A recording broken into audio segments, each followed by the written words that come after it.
Well, hello there, and welcome to WTA Weekly. Now, viewers of this show might notice that my usual co-host, my usual wooden co-host, is not in the background. We're trying a new setup for a while, but fortunately, someone who is who is a much more established part of the Talking Tennis furniture, and definitely not so wooden, is Mr. Damien Koost. Damien, how are you doing?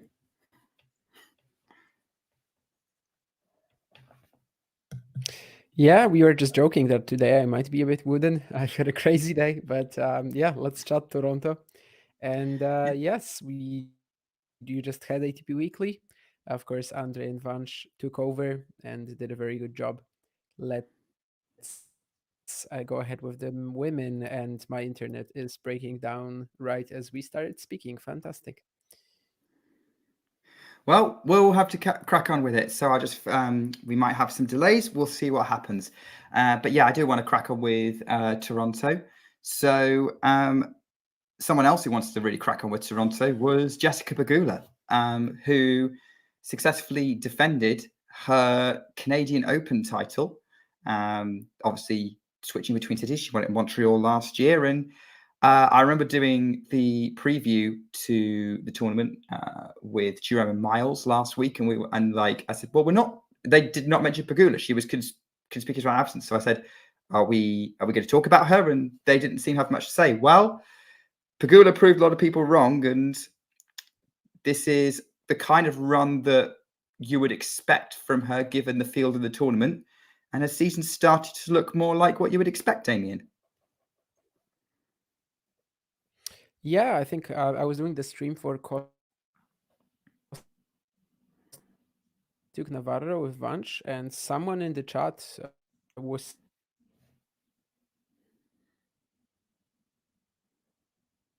saying that like Pegula is not gonna go far at the US Open or something like that. And I remember just thinking, like, sure, for now it doesn't look like it, but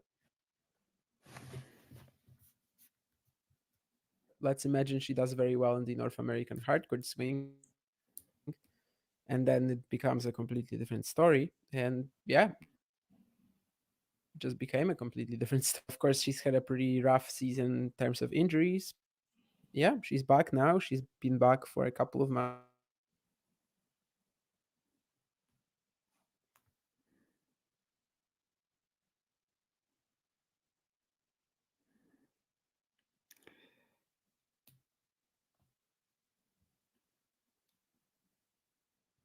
I'm not sure if Damien's finishing his point or not, but hopefully everything's all right. But yeah, he's right. She's been looking good for a couple of months. And frankly, it's been looking convincing while she's still winning. And, you know, there's, I think she is a contender on these North American hard courts, including the US Open. Obviously, the tradition is, although it doesn't happen every year, most US Opens, the eventual champion is someone who's won one of the 1,000 level hard court events that happens during the season. And Pegula's now put herself in that category to go Nick, there. And do we know what it is like in terms of the last few years? I mean, obviously, Coco was tearing it up. So Coco won Washington and Cincinnati last year. Year before that, Iga won Indian Wells and Miami. Emma Raducanu won the year before that. 2020 was weird, but Osaka did make the Cincinnati. Well, what was the quote Cincinnati final? It was actually Flushing Meadows. They didn't play the final because Osaka pulled out, so defaulted, giving Azarenka the title. Andreescu won Indian Wells and Canada. And 2018, Osaka won Indian Wells. So there was a definite sort of on-off pattern. And like, I actually went back even 20 years, and like, it was rarer for hardcourt champions and 1,000 level events to not win eventually the US Open. I guess though, you're going back as far as Indian Wells. You're going back as far as Indian Wells. You're not just focusing in on this like last few weeks of the season, right? No, I'm not. I am including Indian Wells, Miami. Yeah, right. I mean, do we now therefore put like Pegula in this sort of conversation, along with obviously Sabalenka and Swiatek, of course, and Coco and Rybakina, or Or do we still go, not sure? It wasn't that the question last year. It's only become a question this year. And, she won Berlin, and things looked a bit more back on track. Wimbledon Olympics didn't quite happen how she hoped, but she's now, she picked up a title in a field that included Goff and Sabalenka. If this is Pegula kind of back where she should be, she's someone who you would look at to potentially pick up the pieces. Do I think she's the likeliest title contender at the US? No, but I think she's in the mix. And actually, I saw a fun tweet. I can't remember who it was from. You'd probably struggle to find it, but apparently she's won in every country or city where she can trace a parent or grandparent back to, apart from her father's, who is from New York. So that's an interesting thing to throw into the mix. So, Jamie, I don't know how much you heard of that, whether you want to throw your hat in the ring there. I mean, she won in Seoul last year, yeah. I'm tentatively back. I switched to another internet, which I thought was going to be worse, but apparently for now it's okay. We'll see. That's always the thing with the untested setups. But I mean, yeah, I'm kind of like Ashley saying that, like, I see her as a player that can't win a slam. If you're winning WTA 1000s, you can win a slam. Like, it's the same events, more or less. I don't think on the WTA side, in the best of 3 format, there's ever really that big a difference. Of course, there is one mentally as well, maybe in terms of how like the top players approach them too. But yeah, I think that Pegula absolutely should be one of the contenders. I think we've been putting her there for a while. It's just that she hasn't delivered in these big spots. And, last year getting blown out by Madison Keys, even though, yeah, after the North American hardcourt season, you would have thought she's in contention. The Vondroushova loss from where she was like really up. I think she's got a better chance to win a slam than her sort of counterpart on the ATP, Andrei Rublev. Yes. And actually, it's interesting. I mean, we're not doing ATP Weekly, but I was fully ready to do like a comparison of Canada was where the super consistent players on the tour, but seem to struggle in sort of the biggest moments on like the majors, pick up results, Pegula and Rublev, but Rublev didn't get the job done and Pegula did. So that has to be, I think that does say something about her there. And actually, I think she's now won 3 1,000 titles because she won Canada last year. She won Guadalajara the year before that. So she's getting on to sort of in the conversation for like most 1,000s without winning a slam. I think Svitolina still has more with 4. I can't think of anyone else who's played the WTA who won around about that without winning slams. I think Svitolina and Pegula are probably similar category. We'll have to check, but yeah, Garcia's won 3. She will never win a slam because she's just she's shown it many times that she can. Now it's just about finding that event where either the stars align or like she delivers in a big moment. And I think that, well, so far the top 4 is not looking too strong going into the US Open. So maybe this will be another opportunity for someone from the back row, sort of. I can't even say she's in the back row, Pegula, but someone, not from the top 4. Well, but I agree with you with your point about the fields, though, because especially now with 1,000 fields getting bigger and bigger, getting through them is a challenge. And it's not like Pegula was playing people who you would say are below par. I mean, like she beat Diana Schneider, who was in form in the semi-finals. She got through a couple of other decent players in her draw. So it's probably... I would say that, like, I don't think anyone will be betting with Ashley. Like Ashley says that she's happy to bet with anyone here. I think the one and only reason why no one would bet is that Jess is 30. So, like, how many years of contending does she actually have? And it's probably 2, 3 max. So, yeah, probably. I mean, there's not much time. There's still a few opportunities, though. She's not won anything big. I mean, if by anything big you mean Grand Slams, yes, she hasn't won anything big. But besides that, she's won big titles. Yeah, she's won 3 1,000 titles. Those are big titles. Those are and I think probably nothing will ever top for her like winning that Canada title last year in terms of who she beat. She beat Świątek in the semis, a player who, okay, she's got a couple of decent wins against, but generally Świątek very heavily favoured in that matchup, but Pegula really turned it around. And she beat Goff in that tournament as well, who tore up the North American hardcourt season. And Pegula was the only person to beat Goff in stretch of about a month or 6 weeks.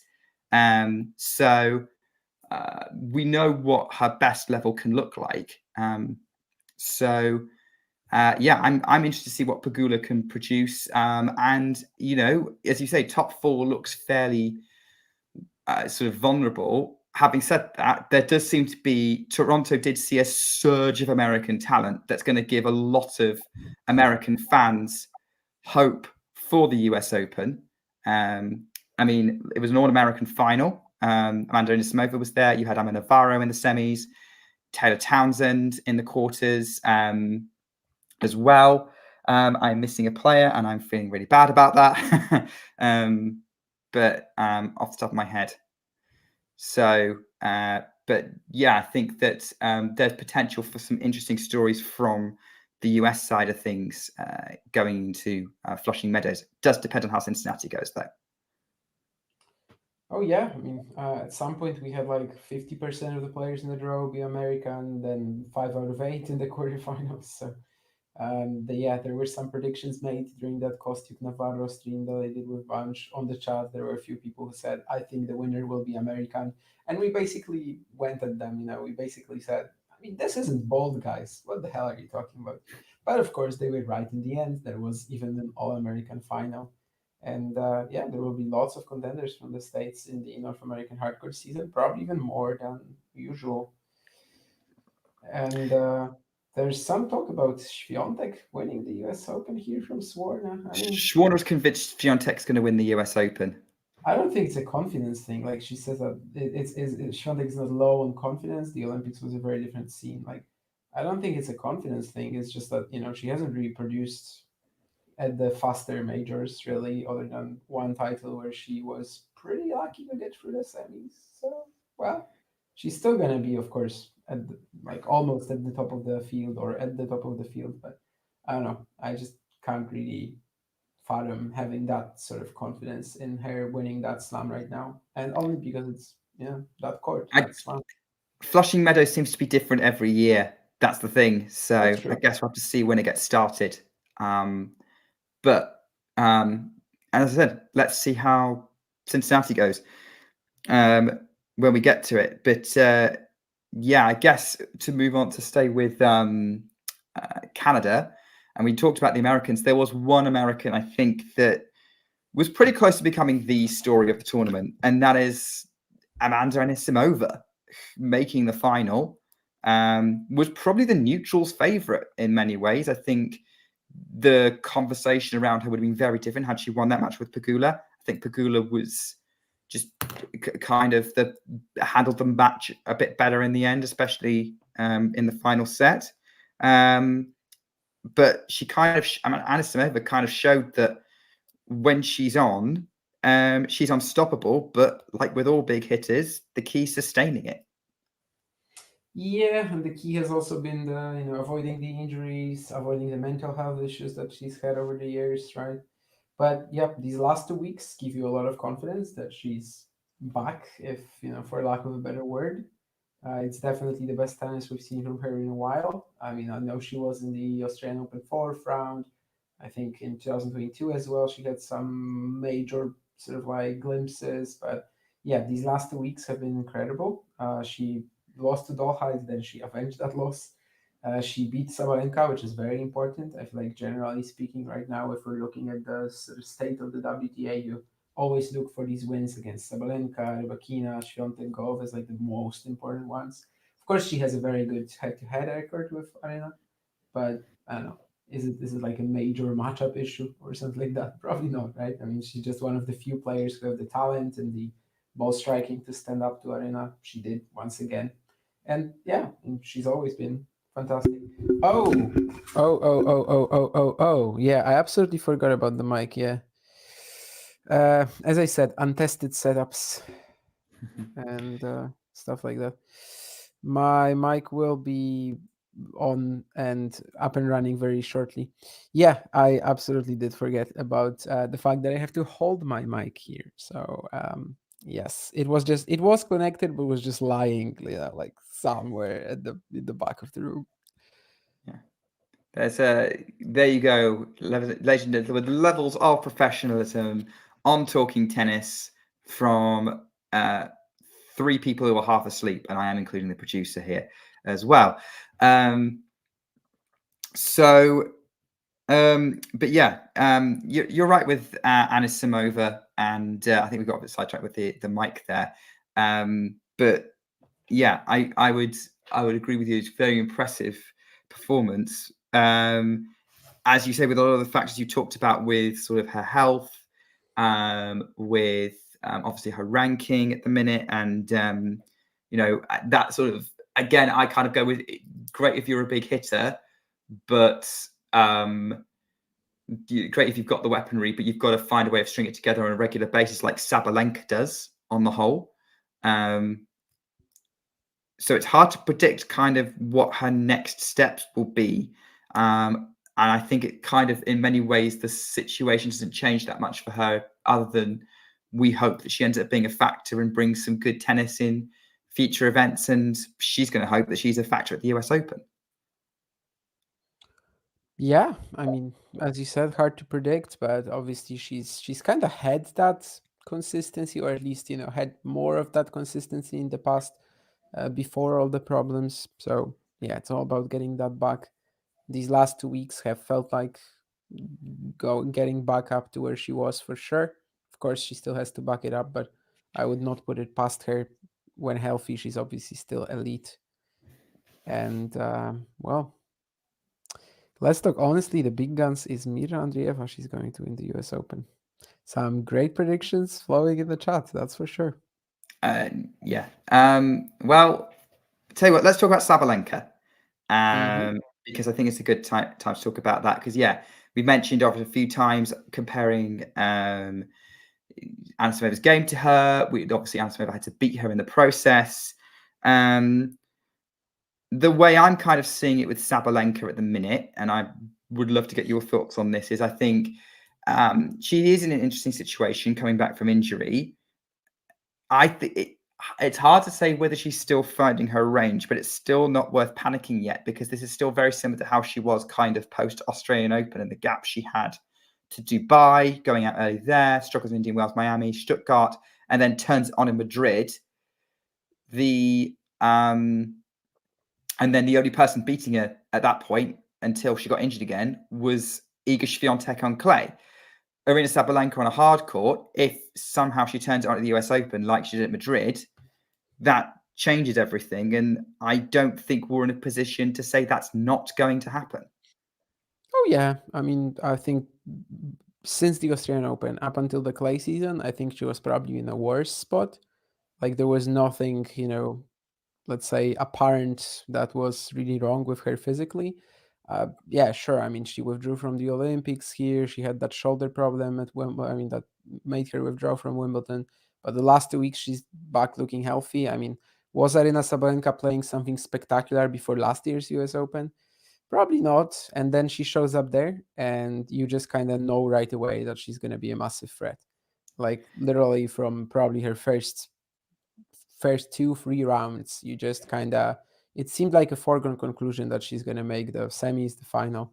And she's done that a lot at the slams. Of course, she's really been able to peek at them and prepare her best level. So yeah, I do think that, yeah, she's probably going to be a threat, and sort of regardless of how this part of the season is going for her.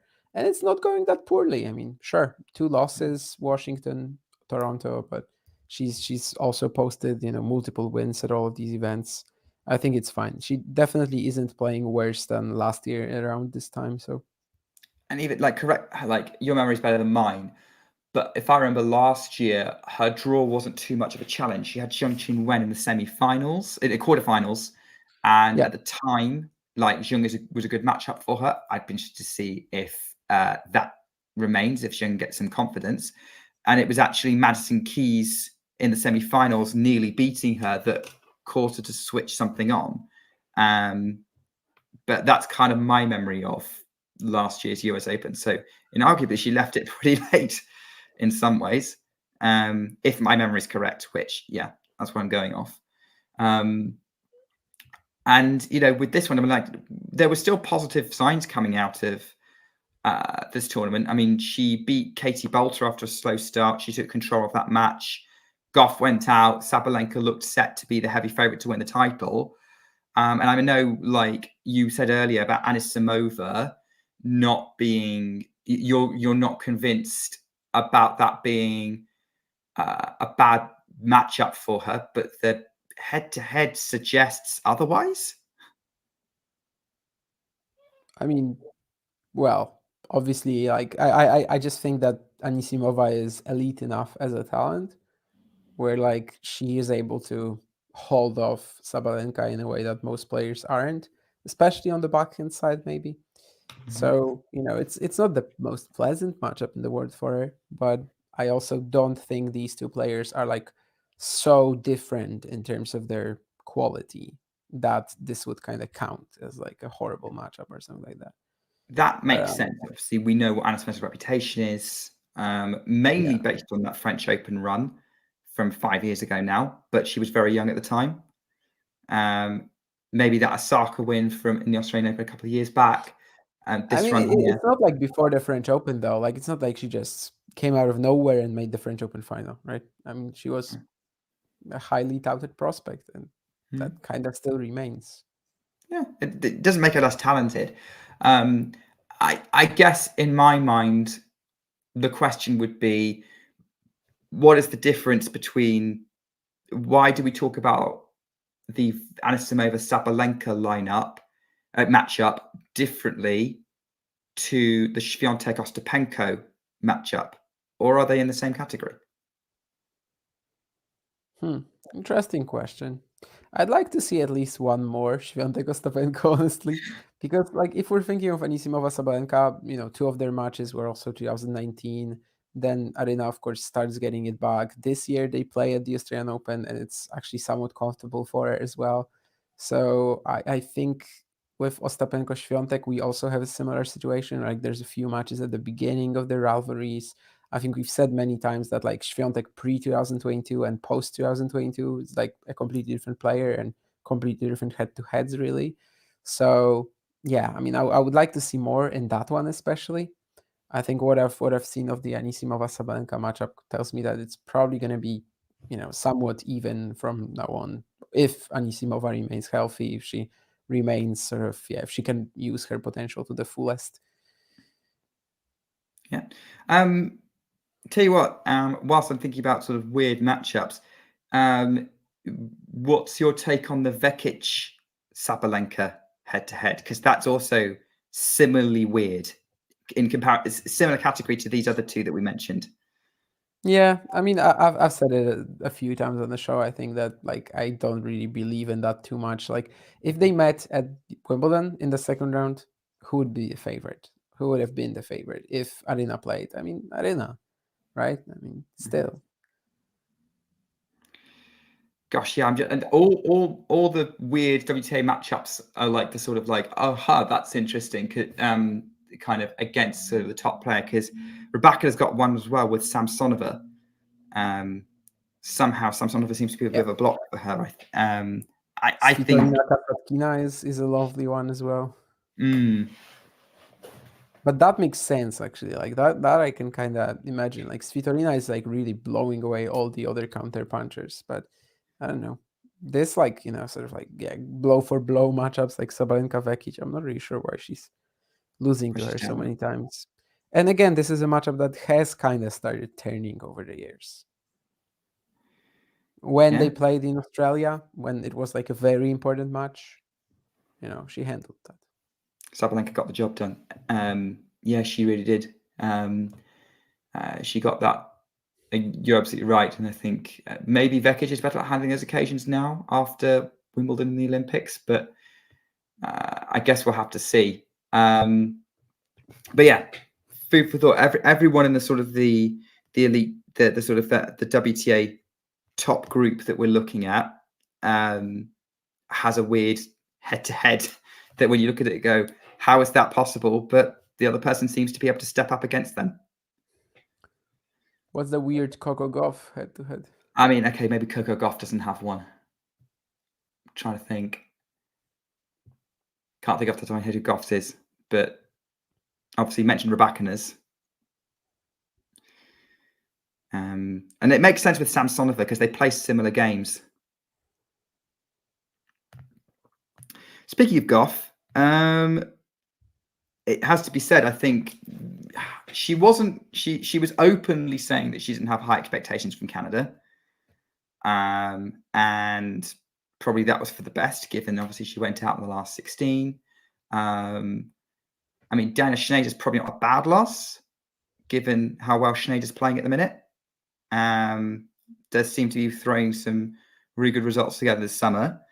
So I can see so it doesn't seem like Gauff is panicking yet about her season and about her North American hardcourt season, but Cincinnati is now critical to her confidence going into the US Open. Has to be. Yeah, I think the entire North American hardcourt season is pretty critical for her as well. Like, even if she loses round one in both events, she's not gonna fall off in the rankings that much in terms of like sheer like places, but actually in terms of the the chunk of points that she's going to lose, it will be huge. And yeah, I just think it's gonna sort of be a moment for change if nothing happens, if she can't at least come close to repeating what she did last year. I'm not saying she has to win both titles. I'm not saying she has to win a title, but yeah, just be in contention again. And I don't know. We'll see if she's able to do that. Yeah, the Diana Schneider match, name-wise, not a bad loss. Just in general, the way that Coco has been trending the last few events, yeah, you can't really think of her as like a prime favorite to repeat what she did last year, which was of course absolutely incredible. But for now, she does seem kind of, a little, well, I can't say she's overranked. She definitely belongs in the top 4. But the sort of the number of points that she has right now, we might see it drop quite a lot over the next 4 weeks. She might be in a position to start looking over her shoulder at someone like Jasmine Paolini, maybe Pegula, if Pegula picks up her consistency again. If Krejcikova gets some points back on the board. She's been a bit quiet since that Wimbledon title. I don't think she's playing Cincinnati, is she? Which is interesting. I have to double check that. No, maybe she might be actually. But yeah, you're right. I think that's kind of the thing, is that like it's not about winning the titles. It's about being in contention. I think you hit the nail on the head. Do I think that she has the ability to do that? Yes, I think she's going to be confident. I definitely think the American crowd are going to be lifting her up, particularly in New York. So I am excited to see sort of how she feeds off that, what kind of confidence that's going to give her. But yeah, she's not Krejcikova in the draw, so yeah, she's out. She's not playing. Hmm. Neither Sakkari.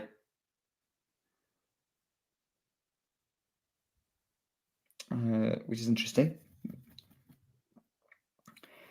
And Collins obviously not there, but obviously she's just announced that she's recovering from an abdominal injury.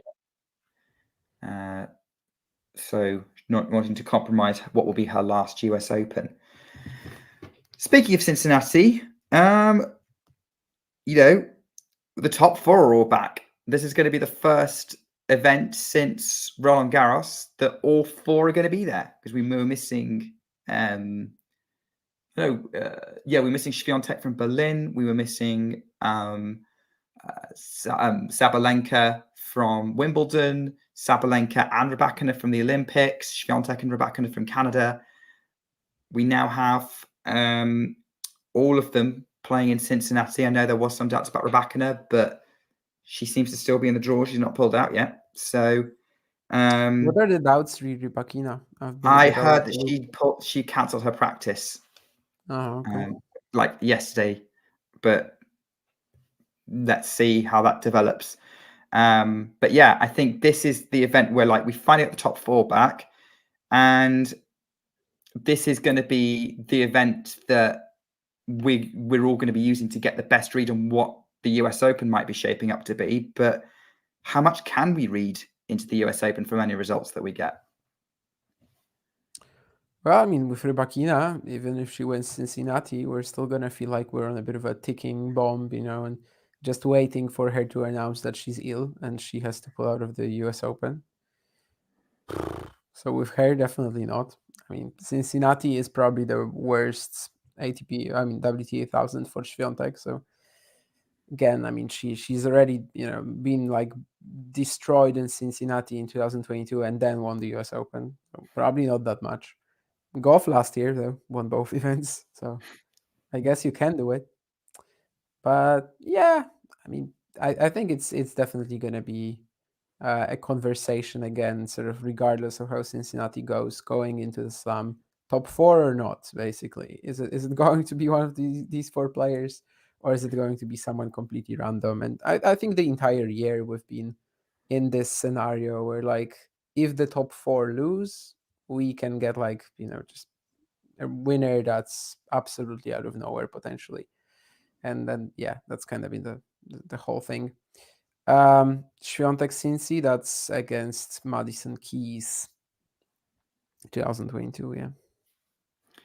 Yeah. Do you know what? It's interesting that Cincinnati, because you're right, Cincinnati on paper should be her worst event. I mean, it is her worst event, but I'm always surprised she does well in Dubai, because Dubai is very fast.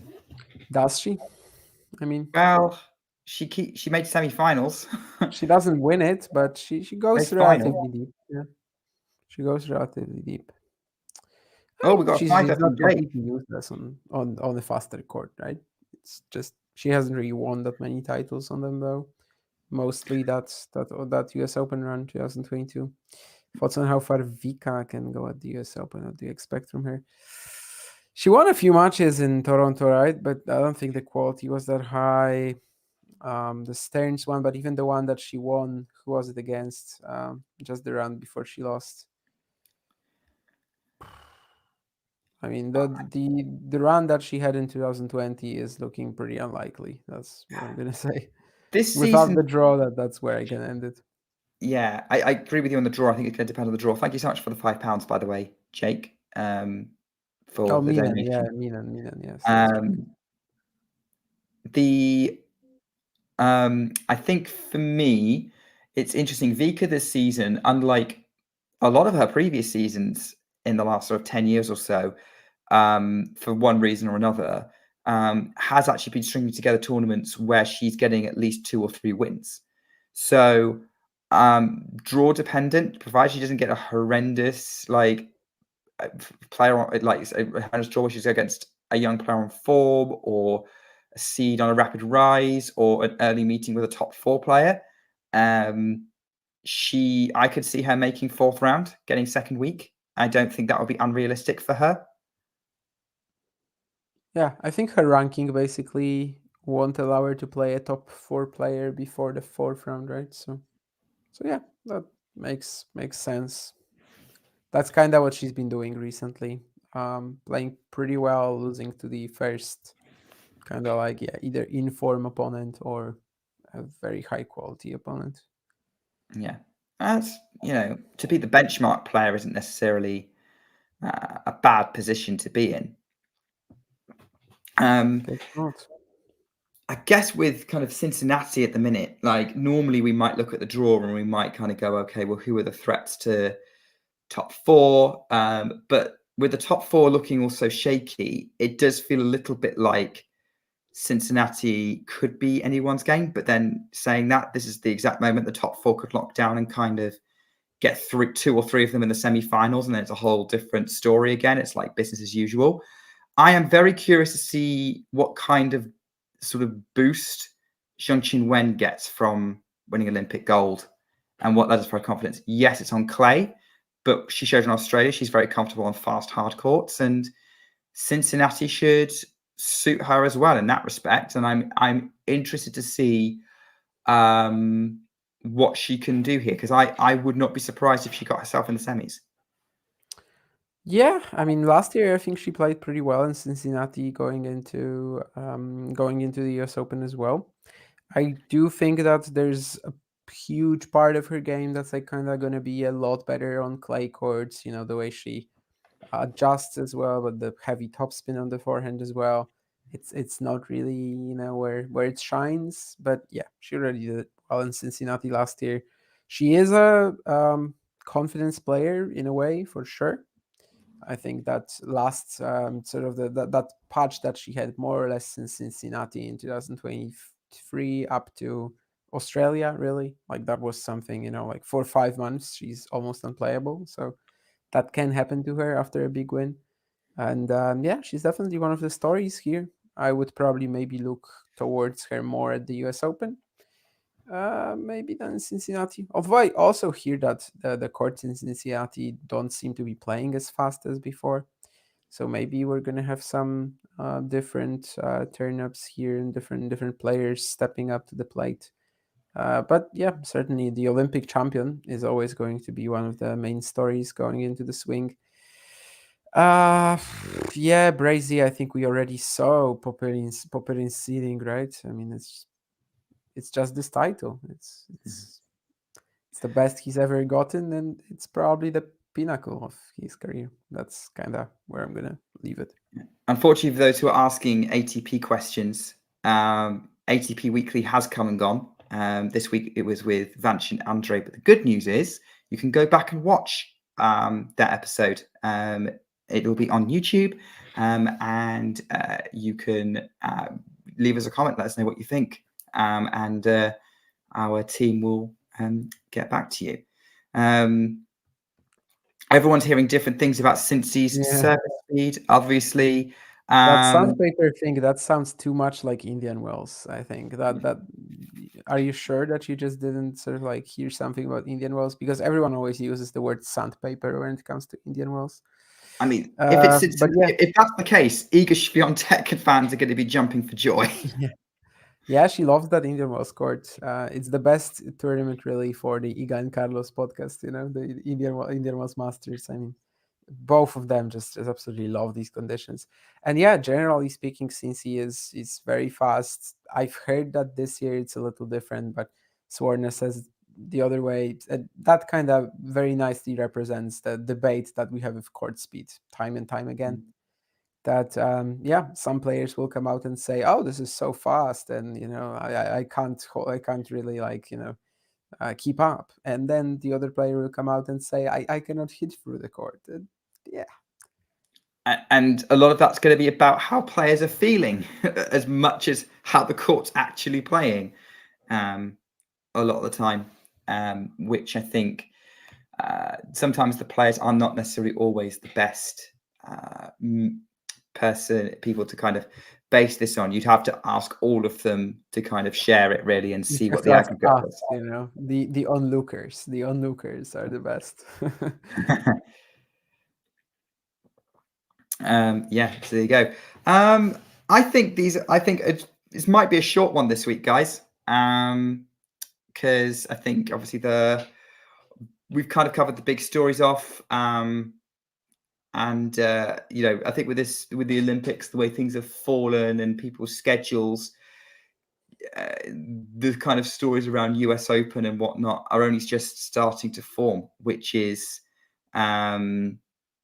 interesting in itself. So that's part of the reason why this Cincinnati tournament is kind of building up. But also Toronto didn't throw up that many stories. Pegula, obviously, great story. Anisimova, great story. But I did notice that there wasn't a lot of hype around this tournament as it was going on. It could be post-Olympic come down. I don't know what it was. Similar thing for Montreal, to be honest, on the ATP side.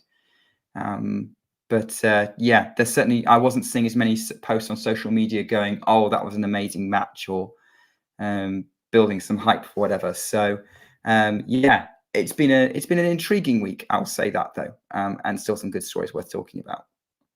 Yeah, I'm just looking at the Cincinnati draw, to be honest, and two incredible round one matchups that I see. I mean, Emma Navarro against Mira Andreeva, Wow. Oh, wow. Yes. I'm probably going to try to watch that unless it's like middle of the night for me. And also, we just mentioned these two players, but Anisimova against Azarenka, that's quite a way to sort of like, check if Amanda is going to be keeping this up. I don't think the Bonn Open really cast any shadow on the ATP 1000 and the WTA 1000. Probably not. I mean, it's different time zones, only because of that. Only because of that. Otherwise, everyone was involved in the stories of Maximilian Marterer and Hugo Dellien. But no, Brazy, actually, I try to keep it to a 2-2 because I think that free, I actually end up like not seeing too much. Like I just end up sort of looking but not actually getting the info. So I try to keep it to 2.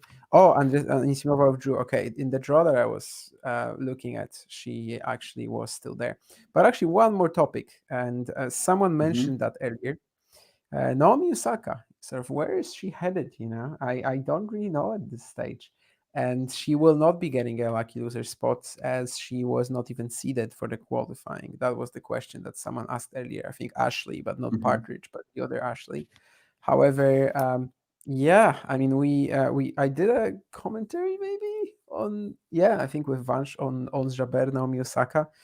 It was such a great start to her North American hardcourt season. I mean, she looked so threatening. And since then, it's not been great.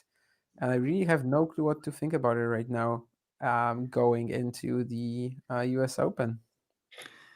Yeah, I know what you mean, because I know what you mean, because we were kind of getting really positive about Osaka after her clay run, after the Swiatek match, and it's not really materialized in the same way. She's not had deep runs in the hard court events that she's followed up with, and obviously not qualifying for Cincinnati is going to hurt.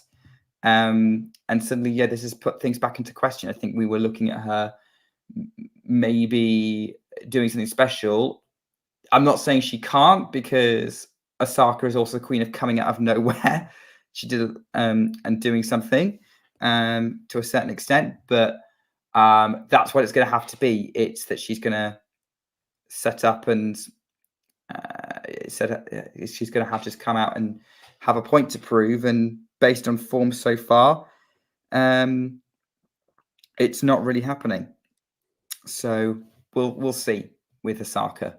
I'm not massively. I'm like you. I'm a little bit cooler on her prospects, but not ruling it out. Yeah, I thought so too, Jake, especially after watching her against Jaber. I know that Jaber is, out of it and stuff. I don't really care who was on the other side of the net. I'm just saying, the way she played there, it was definitely like spiking me with confidence. But after that,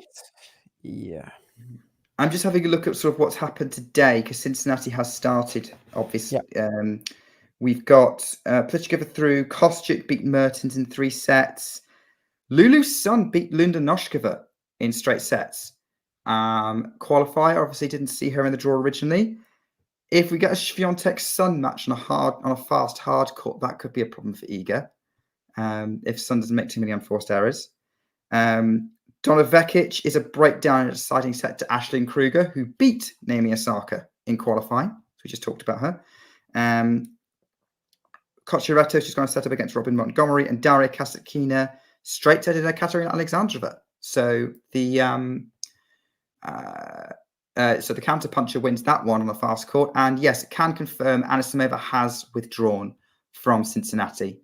Her match with Vika Azarenka has been cancelled, sadly. So there we go. That's what's happened in Cincinnati so far as we kind of get things underway. And I'm sure Damien is thrilled for the important British-Polish clash that's going to start in about 10 minutes between Katie Bolter and Magda Linette. Yeah, I think I might have some other matches to watch around that time, or just go back go to sleep. Really, when it comes to Parks, I mean, I don't think she's in Cincinnati. She played the Toronto qualifying, but I don't think she's in Cincinnati this week. Let me check. Yeah, because we've got Keen in the chat asking us about Alicia Parks, who does seem to love life on the WTA 125K tour. Yeah, she's not in Cincinnati by the look of it. So is she the leader in terms of WTA 125's won? I actually don't know who that would be. But probably not her. I mean, she's got 3 titles. Probably there's someone who's got more. I'm sure I can do some digging and find out. Are you Mayar Sherif has 6 titles and 4 for Alicia Parks, so she's actually second. So she's pretty close. Which title did I forget about? Because there were these 2 in indoor. There were these 2 indoors, like Andorra and Angers. That was like 3 weeks, and then this one, and I forgot about one of them. I guess. Is that from this year? I don't think so.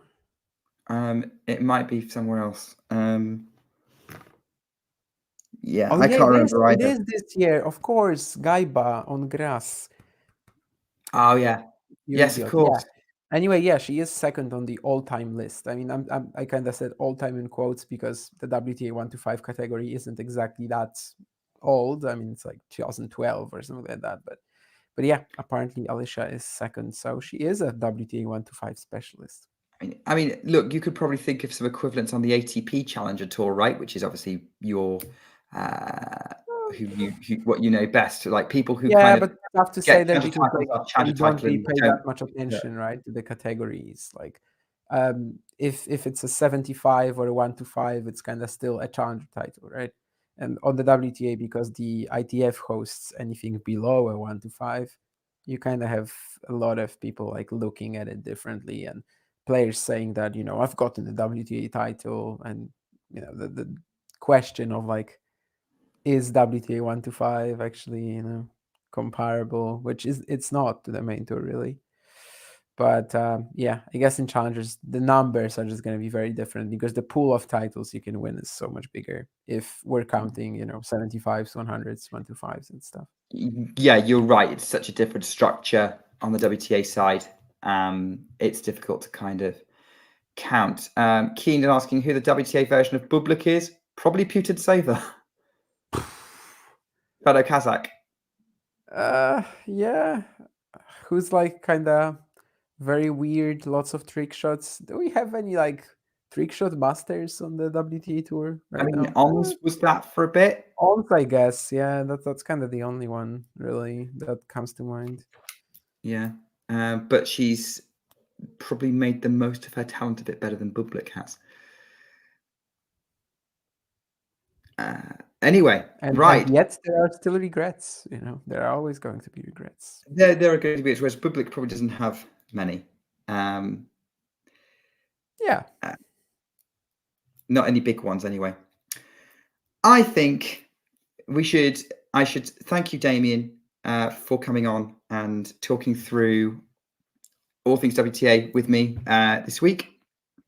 I shall reward you with some sleep. Well earned, I am sure.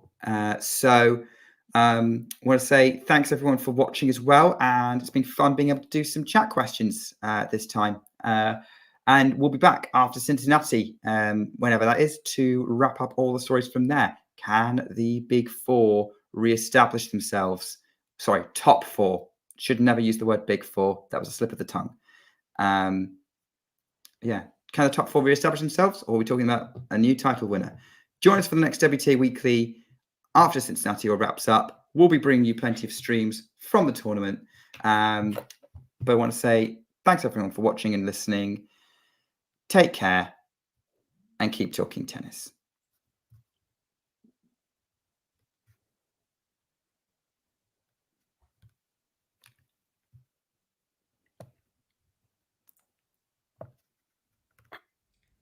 If you enjoyed this video, make sure you hit that like button.